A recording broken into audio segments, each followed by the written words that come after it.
నమస్కారం, G news కి స్వాగతం. నేను మీ ప్రియ. ఈ రోజు వార్తల్లో విశేషాలు. మత్స్యకారులకు ఇబ్బంది లేకుండా సిఆర్జెడ్ అమలు చేయాలని జిల్లాలోని తీర ప్రాంత ప్రజలు కోరారు.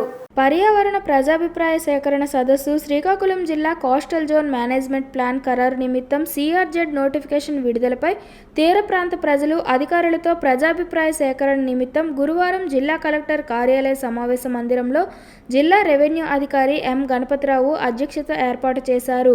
ఈ సందర్భంగా సమావేశంలో ఆయన మాట్లాడుతూ సిఆర్జెడ్పై అందరూ మాట్లాడి మీ అభ్యంతరాలు, సూచనలు, సలహాలు తెలియజేయాలన్నారు. అభిప్రాయాలను చక్కగా వివరించారని, వీటన్నిటినీ రికార్డింగ్ చేయడమైనదని చెప్పారు. రికార్డింగ్ను ప్రభుత్వానికి పంపుతామన్నారు. సూచనలు, సలహాలు, అభ్యంతరాలు ఉంటే తెలియజేయాలని pollution control board EE Appikonda Ramarao Naidu కోరారు. కేవీ జగన్నాథరావు మాట్లాడుతూ పైడి భీమవరం వంటి ప్రదేశాల్లో కాలుష్యం కలిగించే పరిశ్రమలను అనుమతించడమే కాకుండా అలాంటి పరిశ్రమలకు కొత్త అనుమతులు ఇవ్వడం జరుగుతుందని, దానివలన కాలుష్యం వాగులోనికి ప్రవేశించి సముద్రంలో కలిపి పర్యావరణానికి, మత్స్య సంపదకు హాని కలిగిస్తుందన్నారు. ఈ విషయాన్ని దృష్టిలో పెట్టుకొని ఆ పరిశ్రమల మీద తగిన నియంత్రణ చేయాలని కోరారు. ప్రజా ప్రయోజనాలను, ప్రజా సంక్షేమాన్ని దృష్టిలో ఉంచుకొని ఏపీ సీజెడ్ఎంఏ వారు ఆలస్యం చేయకుండా 2011-2019 సిఆర్జెడ్ నోటిఫికేషన్ అమలు చేసిన ప్రజలకు న్యాయం చేయాలని ఆయన విజ్ఞప్తి చేశారు. కోనాడ లక్ష్మణనారాయణ మాట్లాడుతూ పైడి భీమవరంలో కంపెనీలు ఏర్పాటు చేశారని, కొవ్వాడలో అణు విద్యుత్ ఏర్పాటు చేశారని, వీటి వలన తీవ్రంగా ఇబ్బందులు ఎదుర్కొంటున్నామన్నారు. సముద్రం యొక్క ఆటుపోట్లకి కొంత క్రీక్స్ ఫామ్ అది ఎలా కేటగరైజ్ చేశారనేది దాని యొక్క ఎండింజర్డ్ ఏరియా అంతా డిఫరెంట్ చేయడం జరిగింది. ముఖ్యంగా మీకు గ్రీన్ కలర్ లో చుట్టూరు రెడ్ కలర్ ప్యాచ్ చూసారా, ఇక్కడ తర్వాత బ్యాక్ వాటర్స్ ఫామ్ అవుతుంది.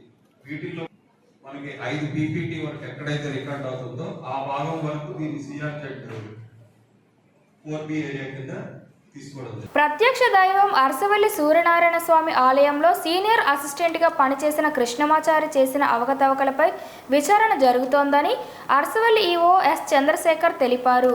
50 లక్షల రూపాయలు అవకతవకలు జరిపారనే అభియోగంపై నోటీసు కృష్ణమాచారికి ఇవ్వగా ఆయన దురుసుగా వ్యవహరించి బదులివ్వలేదన్నారు.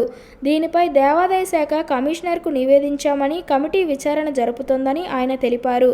గురువారం అరసవల్లిలో జరిగిన విలేకరుల సమావేశంలో ఈవో మాట్లాడుతూ తాను విధుల్లో చేరినప్పటి నుంచి జరిగిన పరిణామక్రమాలను వివరించారు. సీనియర్ అసిస్టెంట్ కృష్ణమాచారి అవకతవకలపైన లోతైన విచారణ నిర్వహిస్తున్నామన్నారు. ప్రఖ్యాత అరసవల్లి దేవస్థానంలో శాశ్వత ఉద్యోగుల కొరత ఉన్నందున అవుట్సోర్సింగ్ ఉద్యోగులపై తాము ఆధారపడాల్సి వస్తుందని ఆవేదన వ్యక్తం చేశారు. తనతో పాటు మరో 3 మాత్రమే శాశ్వత ఉద్యోగులుగా ఉన్నారని, మిగిలిన వారు కాంట్రాక్టర్ అవుట్సోర్సింగ్ పద్ధతిన ఉన్నారని, వారిని నియంత్రించిన పర్యవేక్షణ చేపట్టేందుకు కాస్త ఇబ్బంది పడుతున్నామన్నారు. సీనియర్ అసిస్టెంట్ కృష్ణమాచారి వ్యవహారంలో పక్కా ఆధారాలు సేకరించి ఉన్నతాధికారులకు నివేదిస్తున్నామని ఈవో తెలిపారు. దీనికోసం ఒక కమిటీ పర్యవేక్షిస్తుందన్నారు. అరకొర సిబ్బంది ఉండడంతో ఇబ్బందులు పడుతున్న వైనాన్ని ఉన్నతాధికారుల దృష్టికి తీసుకెళ్లామని ఈవో తెలిపారు.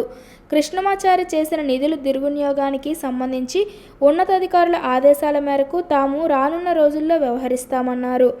ఇంద్ర పుష్కరిణి పాత టెండర్లు రద్దు చేసి కొత్త టెండర్లు పిలుస్తామన్నారు.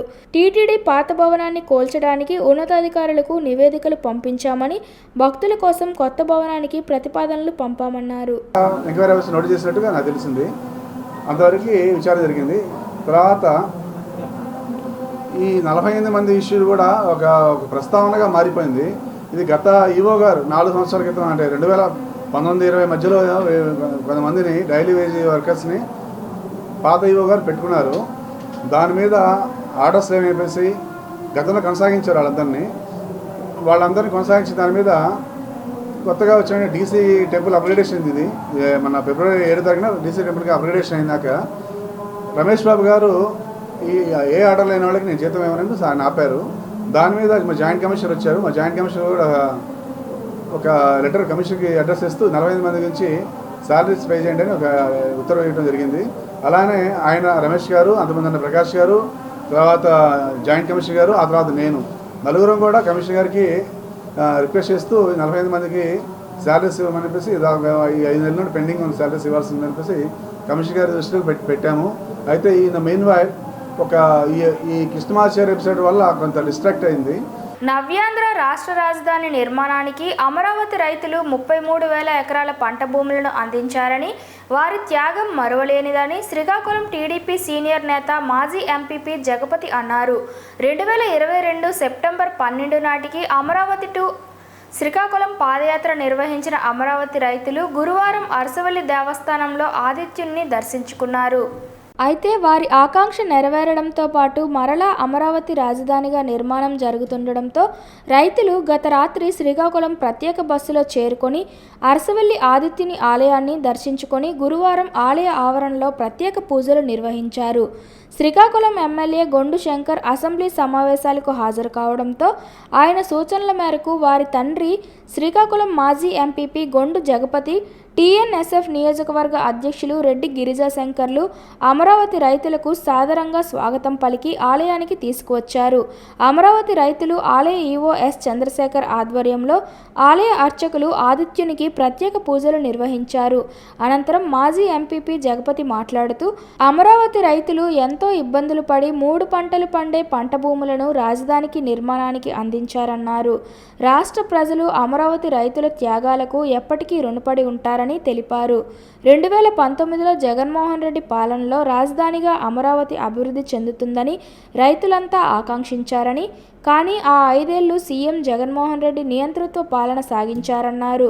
3 రాజధానుల పేరుతో రాష్ట్రానికి రాజధాని లేకుండా చేసి దేశంలో రాష్ట్ర పరువును పూర్తిగా దిగజార్చారన్నారు. అమరావతి ప్రాంత రైతులు రాజధానిగా అమరావతినే కొనసాగించాలని, గతంలో అమరావతి నుండి అరసవల్లి వరకు పాదయాత్ర చేశారని తెలిపారు. 2019 డిసెంబర్లో జగన్మోహన్ రెడ్డి ప్రభుత్వం అమరావతిలో శాసనసభ రాజధానితో సహా రాష్ట్రానికి 3 రాజధానులు ప్రతిపాదిస్తూ అసెంబ్లీలో బిల్లును ప్రతిపాదించి ఆమోదించిందన్నారు. ఎంతో అభివృద్ధి చేస్తారనే ఆశతో మాటలు నమ్మి ఆయనకి పట్టం కట్టడం జరిగింది. నరరూప రాక్షసుడిలా రాక్షస ప్రభుత్వాన్ని స్థాపించి రాక్షస పరిపాలన చేసినటువంటి ఆ ప్రభుత్వ విధానాల వల్ల అమరావతి ఆగిపోయింది. మళ్ళీ ఆ టైంలో అమరావతి రైతులు ఎనలేని కష్టాలు పడి అక్కడ వెంకటరమణమూర్తి అంటే తిరుపతి వెంకన్న, శ్రీశైలం మల్లికార్జున స్వామి, అలాగే సింహాద్రప్పన్న, కనకదుర్గ అమ్మవారు, అదేవిధంగా శ్రీకాకుళం సూర్యనారాయణ స్వామి, కోటేశ్వర స్వామి యొక్క దేవతల యొక్క ఆశీర్వాదం కోసం ఆయన ఎనలేని శ్రమకు వచ్చి కష్టం వచ్చి అనేక ముక్కులు చెల్లించుకొని ఈనాటి ఘన విజయాన్ని సాధించి ఒక ఆంధ్ర రాష్ట్రాన్ని అనుకూలంగా నవనిర్మాణాన్ని స్థాపించడానికి ఎనలేని రాజధాని. ఈ నెల 27న శ్రీకాకుళం నగరం పిఎస్ఎన్ఎం స్కూల్ ఆవరణలో న్యూ ఆదిత్య వాకింగ్ క్లబ్ మరియు జుంబా డాన్స్ క్లబ్ల ఆధ్వర్యంలో మెగా రక్తదాన శిబిరం ఏర్పాటు చేశారని, నడక సంఘాల సభ్యులంతా ఈ శిబిరంలో పాల్గొని విజయవంతం చేయాలని వాకర్స్ ఇంటర్నేషనల్ ప్రతినిధులు G Indiraprasad, S Joginaidu, BV రవిశంకర్లు పిలుపునిచ్చారు. ప్రతి ఒక్కరూ విధిగా రక్తదానం చేయండి, ప్రాణదాతగా నిలవండి అంటూ నినాదాలు చేశారు. నడక సంఘాల నేతలు మరియు జుంబా డాన్స్ క్లబ్ బృందం సారథ్యంలో జరుగుతున్న ఈ శిబిరాన్ని శ్రీకాకుళం నగరపాలక సంస్థ కమిషనర్ చెల్లా ఓబులేసి ప్రారంభిస్తారని అన్నారు. దీనికి సంబంధించిన గోడ పత్రికను గురువారం శ్రీకాకుళం ఆర్ట్స్ కళాశాల ఆవరణలో స్టార్ వాకర్స్ క్లబ్ ఛాంబర్లో ఆవిష్కరించారు. మానవ సేవయే మాధవ సేవ అనే నినాదంతో నడక సంఘాల అనేక సామాజిక హిత కార్యక్రమాలు చేపడుతున్నాయని వారు అన్నారు. ఈ కార్యక్రమంలో స్టార్ వాకర్స్ క్లబ్ ప్రతినిధులు B Deviprasad, G Lakshmi, doctor GSN Rao, Ghazals Vasudev, Gudla Jaggarao, Bairi Srinivas, P Nageswararao, Goli Santosh, Goli Umamaheswararao, M Mallibabu, Y Mohan, Patnana Sekhar, Vasanthi, Rambai తదితరులు పాల్గొన్నారు. అత్యంత వెనుకబడిన కులాల్లో ఒకటైన నాగవంశంలో పేదల సంక్షేమానికి ఒక నిధిని ఏర్పాటు చేయాలని నగరానికి చెందిన వివిధ రంగాల ప్రతినిధులు నిర్ణయించారు. గురువారం రాత్రి విశ్రాంత తహసీల్దార్ పొడుగు శ్యామ్ నివాసంలో కుల సంఘం అధ్యక్షుడు మొకర వెంకట మల్లేశ్వరరావు ఆధ్వర్యంలో జరిగిన సమావేశానికి ముఖ్య అతిథిగా వచ్చిన గుర్రం జాసువా, అవార్డు గ్రహీత కవి జర్నలిస్టు నల్లి ధర్మారావు సంఘం బలోపేతానికి అందరూ కృషి చేయాలని కొనియాడారు. కులానికి చెందిన ఉద్యోగులు, పెన్షనర్లు, ఇతర రంగాల్లో పనిచేస్తున్న ప్రతినిధులు సమావేశమయ్యారు. ప్రతిభావంతులైన పేద విద్యార్థులకు ఆర్థికంగా ప్రోత్సాహం ఇవ్వడం, పేద కుటుంబాల సంక్షేమానికి అండదండగా ఉండడం వంటి కార్యక్రమాలతో పాటు నగరంలో ఒక సంక్షేమ భవనాన్ని నిర్మించుకోవడానికి కూడా కృషి చేయాలని సమావేశం నిర్ణయించింది. హాజరైన వారు అప్పటికప్పుడు సంక్షేమ నిధికి తమ వంతు విరాళాలు ప్రకటించారు. దాదాపు 75,000 రూపాయలు ఈ సమావేశంలోనే విరాళాలుగా హామీల రూపంలో వచ్చాయి. ఈ కార్యక్రమంలో ఎన్టీఆర్ జిల్లా సంఘం జనరల్ సెక్రటరీ మద్దిలి శ్రీనివాసరావు, కార్యదర్శి ముని శ్రీనివాసరావు, నల్లి అప్పలనాయుడు, కంటుబుక్త నోకరాజు, పొడుగు గోపీచంద్, బోను శంకర్, కొండాల సూర్యనారాయణ, బోను ప్రసాద్, పొడుగు శ్రీనివాసరావు, కొన్ని సూర్యప్రకాష్, ముని ఎర్రయ్య, ఎం మోహన్ దాస్ తదితరులు హాజరయ్యారు. ఈపీఎస్ పెన్షన్దారులకు బడ్జెట్లో మొండి చేయి చూపించడం అన్యాయమని, అతి తక్కువ పెన్షన్తో తీవ్ర ఆర్థిక ఇబ్బందులు పడుతున్న ఈపీఎస్ పెన్షన్దారులకు కేంద్ర ప్రభుత్వం బడ్జెట్లో మొండి చేయి చూపించడం వారికి తీవ్ర అన్యాయం చేయడమేనని all pensioners and retired person association Srikakulam జిల్లా అధ్యక్ష ప్రధాన కార్యదర్శులు డి పార్వతీశం, ఎం ఆదినారాయణమూర్తి విమర్శించారు. గురువారం స్థానిక ఆర్టీసీ కాంప్లెక్స్ వద్ద జరిగిన ఈపీఎస్ పెన్షన్దారుల నిరసన కార్యక్రమంలో వారు మాట్లాడుతూ, దేశవ్యాప్తంగానున్న 76 మంది ఈపీఎస్ పెన్షన్దారుల్లో సుమారు 36 లక్షల మంది పెన్షన్ 1000 లోపు, 20 లక్షల మందికి 2000 లోపు, 14 లక్షల మందికి 3000 లోపు పెన్షన్ మాత్రమే చెల్లింపు జరుగుతుందని విమర్శించారు. 90% మందికి పైగా చెల్లింపబడుతున్న పెన్షన్ 3,000 రూపాయలు మాత్రమేనని, కరువు భత్యం లేదని, జీవితాంతం అదే పెన్షన్తో కుటుంబాలు ఏ విధంగా బ్రతకాలని వారు ప్రభుత్వాన్ని ప్రశ్నించారు. 2014 సంవత్సరంలో బీజేపీ తన ఎలక్షన్ మేనిఫెస్టోలో తను అధికారంలోనికి వస్తే కనీసం పెన్షన్ 3,000, కరువు భత్యం ఇస్తానని హామీ ఇచ్చింది. తర్వాత మూడవసారి అధికారంలోకి వచ్చింది. ఇప్పటి వరకు చేసింది దాదాపు శూన్యమని విమర్శించారు. ఈపీఎస్ పెన్షన్పై వేసిన Koshyari committee, high power committee, parliamentary committee పెంపుదలకు అనుకూలంగా రిపోర్టులు ఇచ్చినా అమలు జరగలేదని అన్నారు. ఈపీఎస్ కార్పస్ ఫండ్ వివరాలు పరిశీలించిన పెన్షన్ చెల్లింపు కార్పస్పై వచ్చిన వడ్డీలో సుమారు 28% మాత్రమే. అందుచేత కార్పస్ ఫండ్ పెరుగుతూనే ఉందన్నారు. అధిక పెన్షన్ చెల్లించలేదనేది సరైనది కాదు. పైగా 2014 తర్వాత సర్వీస్లో చేరిన ఉద్యోగులు సిపిఎస్ పెన్షన్ విధానంలోనికి వెళ్తారు. కేంద్ర ప్రభుత్వం ప్రవేశపెట్టిన బడ్జెట్లో ఈపీఎస్ పెన్షన్దారులకు సంబంధించి మొండి చేయి చూపడానికి నిరసనగా ఈరోజు ఈపీఎస్ పెన్షన్దారులందరూ కూడా ఆర్టీసీ కాంప్లెక్స్ ద్వారా కేంద్ర ప్రభుత్వ విధానాలకు నిరసనగా ధర్నా చేపట్టడం జరిగింది. ఈ ధర్నాకి సిఐటి శ్రీకాకుళం జిల్లా కమిటీ తరఫున సంపూర్ణ మద్దతు తెలియజేస్తున్నాం. ఎందుకంటే ఈరోజు 2,000 రూపాయలు, 1,500, అలాగే హైయెస్ట్ 2,800కి మించి పెన్షన్దారులు ఎవరికి కూడాను పెన్షన్ రావట్లేదు. ఈ కనీస పెన్షన్తో పెన్షన్దారుల కుటుంబాలు ఏ రకంగా బ్రతుకుతాయని చెప్పి మోడీ గారిని మేము ప్రశ్నిస్తున్నాం. ఈరోజు మేము సామాన్య ప్రజలు, ఉద్యోగుల కోసం మేము కట్టుబడి ఉన్నామని చెప్పి ప్రకటిస్తున్నటువంటి మోడీ గారు 2000 ఎన్నికల మేనిఫెస్టోలో కూడా ఈపీఎస్ పెన్షన్దారుల సమస్యలు పరిష్కారం చేస్తామని చెప్పి ఇచ్చిన హామీ అమలు చేయలేదు. అలాగే 2022 నవంబర్ 4వ తేదీన సుప్రీంకోర్టు స్పష్టంగా ఈపీఎస్ పెన్షన్దారులకి కనీసం 9,000 వచ్చే రకంగా మీరు చర్యలు తీసుకోవాలని చెప్పి ఇచ్చిన తీర్పును కూడా నేటికి అమలు చేయట్లేదు. అందుకు కనీస పెన్షన్ 9,000 రూపాయలు ఖచ్చితంగా అందరికి కూడా అమలు చేయాలి. అలాగే కుటుంబంలో భార్యాభర్తలు ఇద్దరికి కూడా వైద్య సదుపాయం కల్పించాలి. అలాగే రైల్వే రాయితీ పాసులు కూడా ఇవ్వాలి. ఇటువంటి సమస్యల మీద ఇప్పటికైనా సరే పార్లమెంట్ సమావేశాలు జరుగుతున్న నేపథ్యంలో ఎంపీలు, మంత్రులందరూ కూడాను ఈపీఎస్ కనీస పెన్షన్ మీద ప్రభుత్వాన్ని ప్రశ్నించి కనీస పెన్షన్ 9,000 అమలయ్యేటట్టు ప్రభుత్వం చర్యలు తీసుకోవాలి. అలా కాని పక్షంలో భవిష్యత్తులో పెన్షన్దారులు చేసే పోరాటాలన్నిటి కూడా సిఐటి ప్రత్యక్షంగా పాల్గొనడంతో పాటు సంపూర్ణ మద్దతు ఇస్తుందని చెప్పి తెలియజేస్తున్నాం.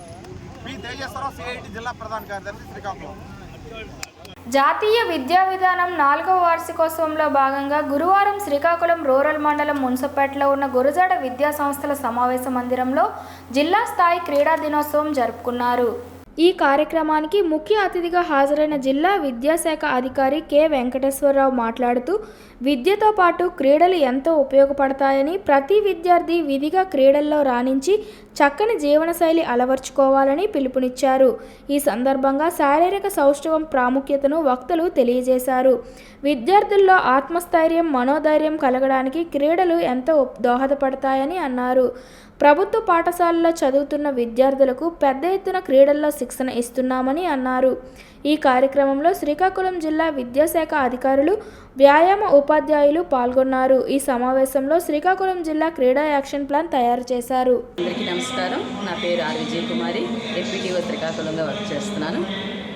ఈరోజు మా శ్రీకాకుళం డివిజన్ స్థాయిలో జరుపుతున్న ఈ వ్యాయామోపాధ్యాయుల మీట్ సమావేశానికి ఇక్కడికి హాజరయ్యాము. ఈ సమావేశం ముఖ్య ఉద్దేశం ఏంటంటే, మొట్టమొదట క్రీడలు వచ్చే నెల ఆగస్టు నుండి మొదలవుతాయి, డిసెంబర్ వరకు కూడా ఉంటాయి. వివిధ స్థాయిలు అంటే మొట్టమొదటి పాఠశాల స్థాయి, అక్కడ సెలెక్ట్ అయిన వాళ్ళు మండల స్థాయి, అక్కడి నుండి జిల్లా స్థాయి, అక్కడి నుండి రాష్ట్ర స్థాయి, అక్కడి నుండి నేషనల్కి వెళ్ళి ఈ డిసెంబర్ వరకు ఈ కార్యక్రమాలు అనేవి జరుగుతాయి. అయితే ఈ కార్యక్రమాలు చేయడానికి వ్యాయామోపాధ్యాయుల కృషి అయితే మాత్రం చాలా ఉంటుందండి. పిల్లలందరినీ గ్యాదర్ చేసుకొని వాళ్ళకి ప్రాక్టీస్ ఇచ్చుకొని పోటీల్లో చేసేటట్టు వాళ్ళు చేసి పాఠశాల క్రీడలు మాత్రం శ్రీకాకుళం జిల్లాలో చాలా చక్కగా ఎన్నో నేషనల్కి వెళ్ళి ఎన్నో స్కూల్స్ నుండి విద్యార్థులందరూ కూడాను మంచి మెరిట్స్ సాధించి ఆ సర్టిఫికేట్ల ద్వారా వాళ్ళు రేపు రాబోయే వాళ్ళ ఏదైనా హైయర్ స్టడీస్కి అవి ఎంతో ఉపయోగపడుతున్నాయి. ఈ కారణంగా ఈరోజు ఇక్కడ సమావేశం ఏర్పాటు చేసి ఆరోగ్యంపై అశ్రద్ధ వహించవద్దని, మన ఆరోగ్యం మన చేతుల్లోనే ఉంటుందని, ఆరోగ్యమే మహాభాగ్యమని ప్రముఖ వైద్యులు డాక్టర్ వండాన సింహన్న గురువారం తెలిపారు. స్థానిక 80 అడుగుల కూడలి వద్ద ఆరోగ్యంపై అవగాహన కార్యక్రమాన్ని జేసీఐ శ్రీకాకుళం మెయిన్ అధ్యక్షులు కోన అనిల్ ఆధ్వర్యంలో నిర్వహించారు. ఇందులో భాగంగా ముఖ్య అతిథిగా పాల్గొన్న డాక్టర్ వండాన సింహన్న మాట్లాడుతూ, వాతావరణ మార్పులు దృష్ట్యా డెంగ్యూ, విషజ్వరాలు వచ్చే అవకాశాలు ఎక్కువని, వీలైనంత వరకు ఆరుబయట దొరికే ఆహారానికి దూరంగా ఉండాలని, అప్పుడే మన ఆరోగ్యాన్ని కాపాడవచ్చన్నారు.